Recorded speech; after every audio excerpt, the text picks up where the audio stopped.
sobotu 9. novembra sa uskutočnila brigáda v priestoroch bývalého kežmarského amfiteátra, na ktorú prišli kežmarčania, ktorým nie je ľahostajný život pouličných mačiek. Viac sa dozviete už v príspevku. My sme založili OZ-ko z potreby, aby sme znížili počet nechcených mačiek na uliciach. Tak je toho veľmi málo, čo sa týka pre mačky, a tým, že začíname, tak aj my uvidíme, ako sa to bude situácia ďalej vyvíjať. Mesto nám poskytol ten priestor, tak uvidíme, ako to pôjde. Ľudia, ktorí majú mačky, tak si neuvedomujú jedno, že mačka, ktorá nie je vykastrovaná, či je to mačka, či je to kocúr. Ale samozrejme, že donesie mačata. Kocúre sa doslovne medzi sebou bijú, aby si mohli tú mačku uchmatnúť pre seba.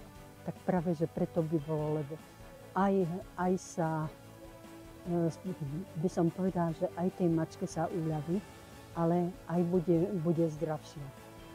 Je to naozaj karanténna stanica, mačka sa dá vykastrovať, určitý čas sa podrží a vypustí sa do pôvodného prostredia, ale zníži sa ich počet.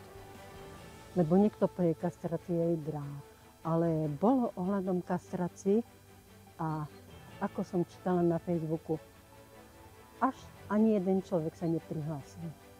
Takže ľudia sú ľahostajní. Dnešná akcia bola špecifická v tom, že vlastne blíži sa zima a my potrebujeme pre zvieratka zabezpečiť aj teplo, aj nejaký ten poriadok. Čiže ja som veľmi prekvapená, že sa tu stretlo toľko ľudí. Si to veľmi vážim a všetkým úprimne ďakujem.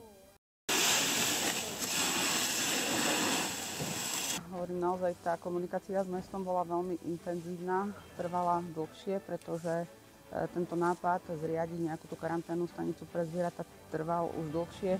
Čiže ďakujem všetkým z mesta, ktorí boli napomocní.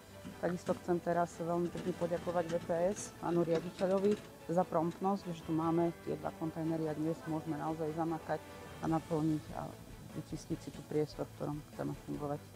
Tak tu hra, tak oni nejde v místě.